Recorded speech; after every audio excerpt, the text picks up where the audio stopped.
Party అని విజ్ఞప్తి చేస్తున్నా. తమ్ముళ్ళు, మొన్నటి వరకు రోడ్లు ఎట్టున్నాయని అడుగుతున్నా.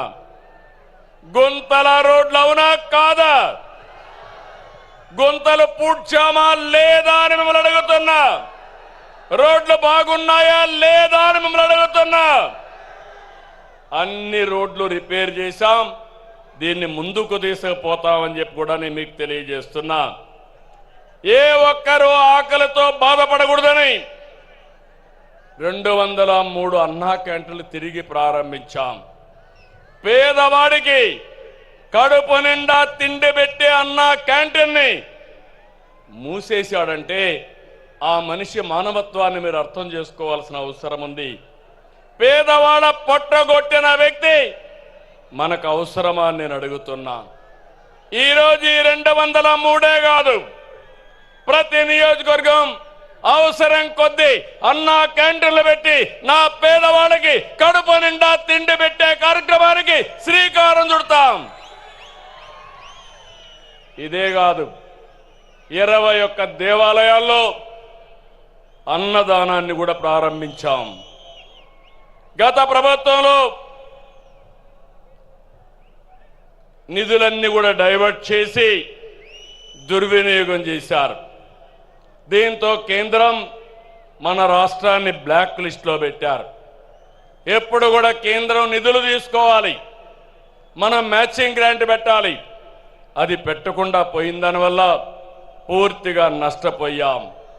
నేను వస్తానే 94 కేంద్ర ప్రాయోజిత పథకాల్లో 73ని పునరుద్ధరించాం. ఇది మన చిత్తశుద్ధి అని చెప్పి కూడా నేను మీకు తెలియజేస్తున్నా. ఇది కాకుండా తెలుగుదేశం పార్టీకి ఎప్పుడూ వెన్నెముక బీసీలు. తమలో నేను మీకు అండగా ఉంటా. బీసీల పార్టీ తెలుగుదేశం పార్టీ.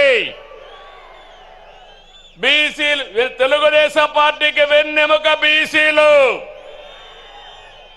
మిమ్మల్ని రాజకీయంగా, ఆర్థికంగా, సామాజికంగా మీ అభివృద్ధికి ఎప్పుడూ పెద్దపీట వేస్తా.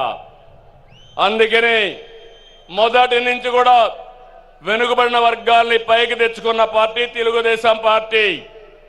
మొన్న బడ్జెట్లో 47,456 కోట్లు పెట్టాం.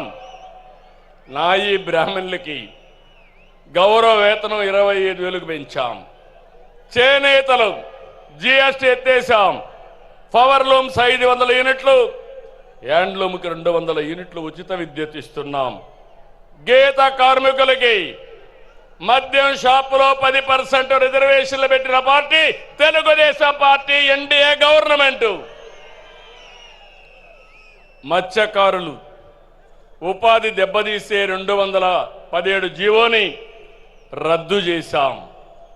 మత్స్యకారులు వేటకు పోయే సమయంలో